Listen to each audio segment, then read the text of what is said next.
Tokshi Agyap. Good afternoon to one and all. Respected Chairperson, Honorable Minister, Sir N.B. Dahal, who is here among us as a Chief Patron of Tendong Rumfat Celebration 2025, and also Honorable MLA, Kentuk Constituency, Sri Gile Namgal. And also among us we have Ren Kunganima Lepcha, also Chief Patron, and also the other former legislator present here today, all the dignitaries present here, and also among us we have our very own HOD from Law Department, Sikkim University. Sorry, sir, I forgot your name, though you were there in my viva. Yes, ma'am? Okay, Sir Praveen Mishra from Department of Law, Sikkim University, and also Professor Dr. Vinu Pant, Department of History, Sikkim University, and Padma Shri Ren Jordan Lepcha, and all the expertise and all the scholars, students present here today. Before moving on to my PhD presentation, due to the time constraint, I will just be reflecting on the important areas that I've worked on, though the slides is very long. It's a very long slides, but I would just like to let the slide flow, and I will be briefing from here. So, Chong, could you please play? So with due permission from the House, I would like to start my presentation. The topic of my presentation, the PhD thesis, is Indigenous Knowledge Systems and Social Change among the Lepchas during the Namgyal Dynasty. Giving importance to indigenous knowledge systems of the Lepchas, I would like to highlight that indigenous knowledge is mainly the folk knowledge or the local knowledge which is shared by the locals in their own local dialect. And it is said that knowledge can be shared through local experience, through indigenous way of experiencing. So basically it's experimental knowledge that the Lepchas, they used to share in day-to-day life. And why this particular topic? Why this particular topic was chosen while we were working on our synopsis? Because when we read most of the articles on, intellectual property rights in today's world, there is one important aspect, one important area which was highlighted or which was reflected by World Intellectual Property Organization, WIPO. In short, it is called WIPO. WIPO has addressed 3 essential areas in terms of indigenous knowledge. Number 1, can you please play the slides? Let the slides play on its own. I'll just be briefing from here. 3 aspects. Number 1 is traditional knowledge in strict sense, that is the technical knowledge, practices, skills, and innovation related to biodiversity, agriculture, or health practices. So this area has also been emphasized in this thesis, which was practiced by the Lepchas. And the second aspect is traditional cultural expression, that is in a form of music, art, designs, symbols, and performances. And the third aspect is genetic resources, which mainly focuses on the convention on biological diversity, where in today's world, ecologically sustainable development is being duly practiced and it's been duly maintained. So, talking about the thesis, the methodology that I've used for my thesis is mostly explorative and qualitative in nature. There are various sources, primary and secondary sources, which were used for this thesis. Then also primary sources here, again, In this note, primary sources, I have also highlighted oral narration, because when we talk about indigenous knowledge and its practices, oral narration plays a very important role. Earlier, when Dorji Lepcha, he mentioned that until and unless stories are not told, or until and unless stories are not shared, the entire thing is useless. So similarly, when we talk and when we work on the lectures, oral narration plays a very important role when we write, when we at least try to write history. So the oral narration autobiographies were mostly used in primary sources, and secondary sources, mostly books, the travelogues, was used for this thesis. Next. Yes, the methodology is very it's qualitative and explorative in nature. Next. So the main chapter started with the historical background of the Lepchas of Sikkim, where, the historical writing began, I think mostly we talk about the writings by the European travelers from 1850 till, the present day. Whatever the writings were based on the origins of the Lepchas, that were highlighted. But this chapter was concluded again based on the, interviews conducted and based on the folklores and the oral narration. And the first para that I have used was shared by late Padma Shri Ren Sonam Chiring Tamsang Musa, the folk song which highlights the importance of Lepchas being the original inhabitants of Sikkim. So that is there, you can see in front.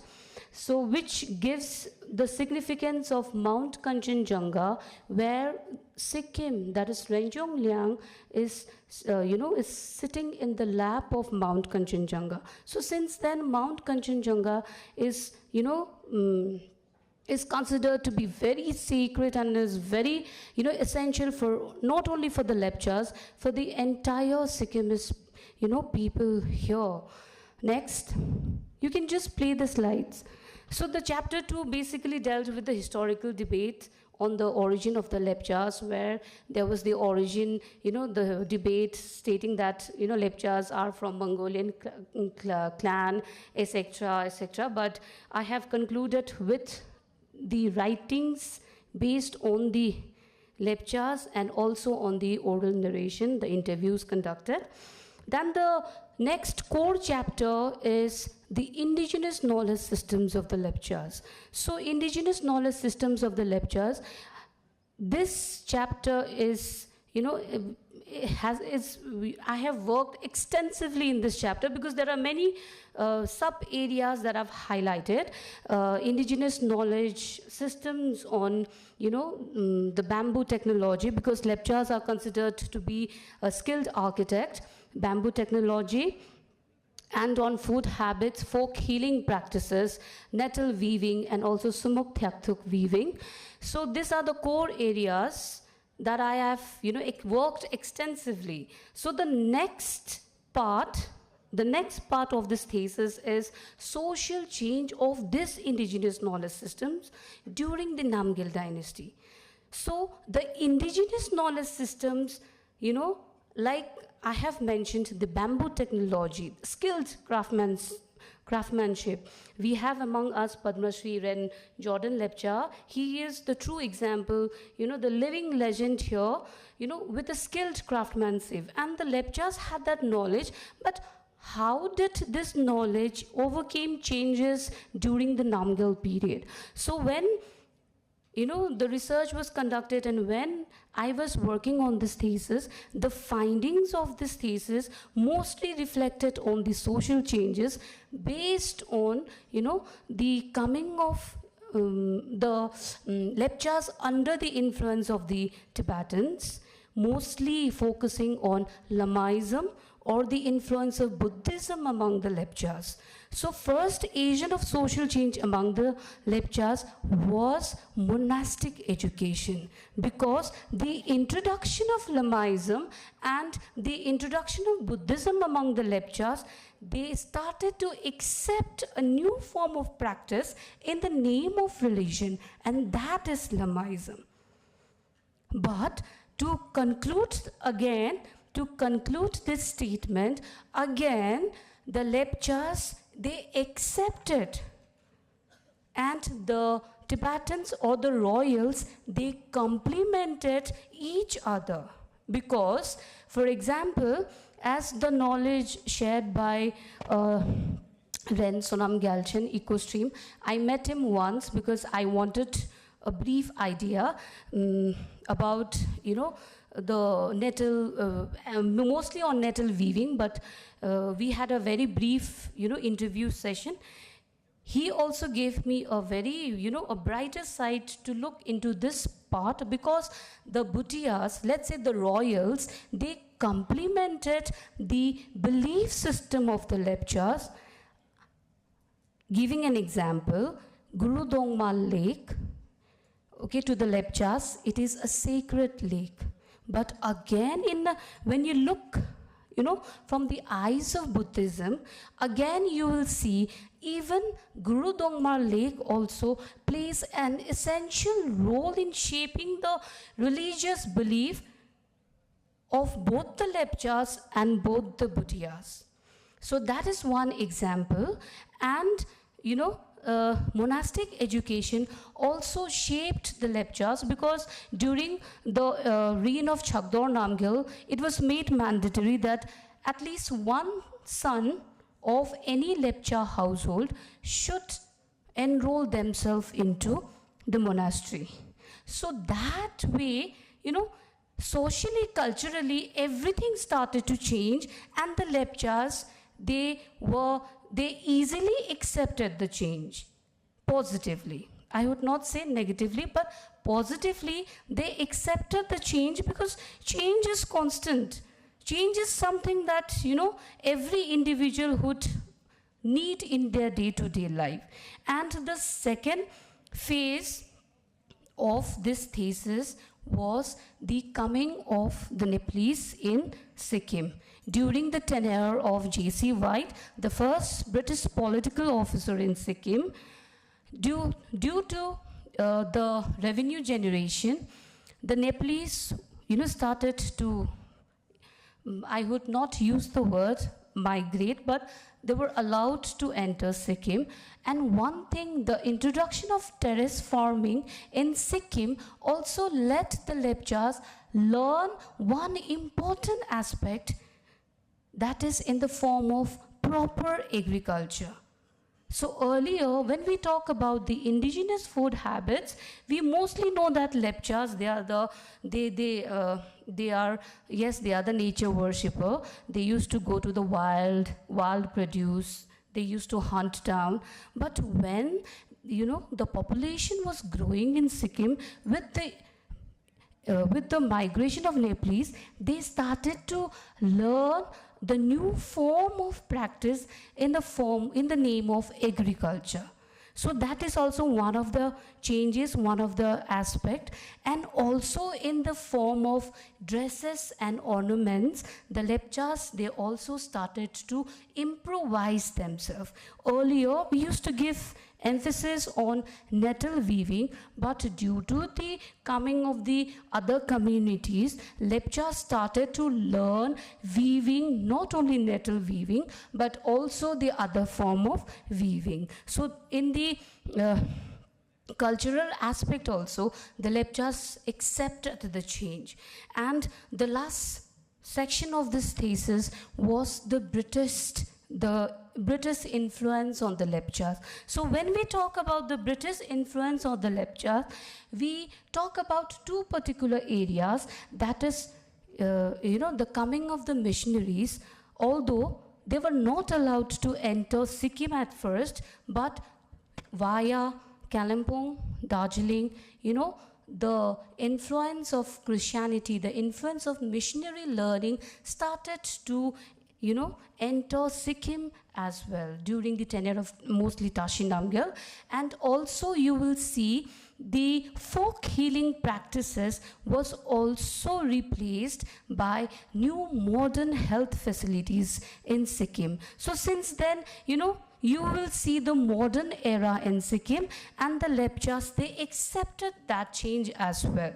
So to conclude and to summarize the entire thesis, I would just like to point out a few important areas. That is, the indigenous knowledge which is shared by the Lepchas, it mostly benefited their society in earlier days. But now, globally, talking about sustainability, now in contemporary world, this indigenous knowledge system is giving importance. Why are we here today? We are here to commemorate the important indigenous festival, that is Tendong Lorumfat, which also has its own story, its own oral narration. So the indigeneity of the Lepchas that was present since time immemorial was there during the Namgyal period, though it was, there was, some episode of changes, but what importance that we see is that the layered truth which has been implanted in the stories of the Lepchas is essential to cultural continuity and has contributed to the understanding of indigenous knowledge systems of the Lepchas.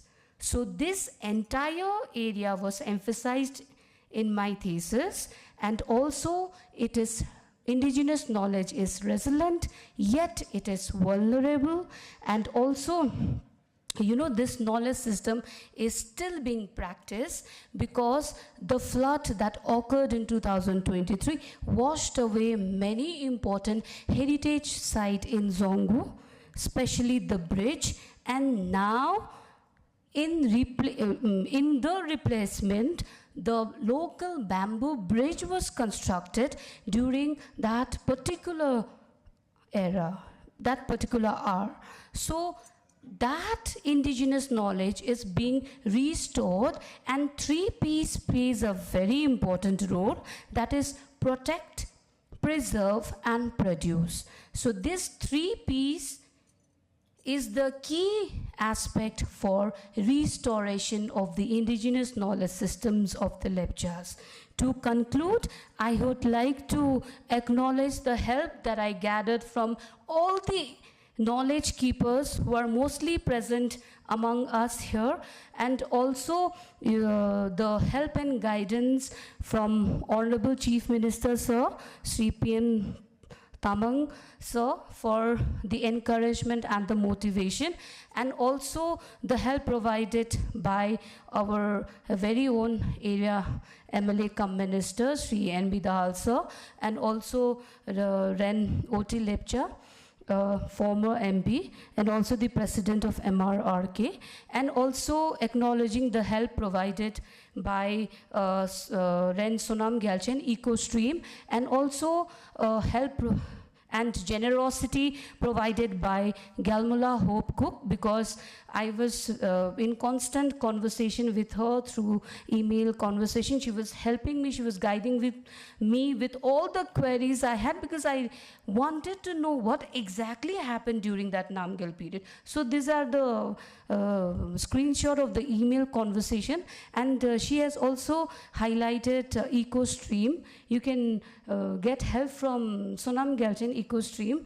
He's done tremendous work. So I also had a brief session with Agya Sonam as well. Thank you, Agya, for the help and support. And also I would like to acknowledge the help and support from my supervisor, Dr. Anira Phipon Lepcha, Department of History, and my very own Professor Dr. Vinnu Pant for the guidance and support in the completion of this thesis, which took 6 to 7 years for me to complete. Thank you.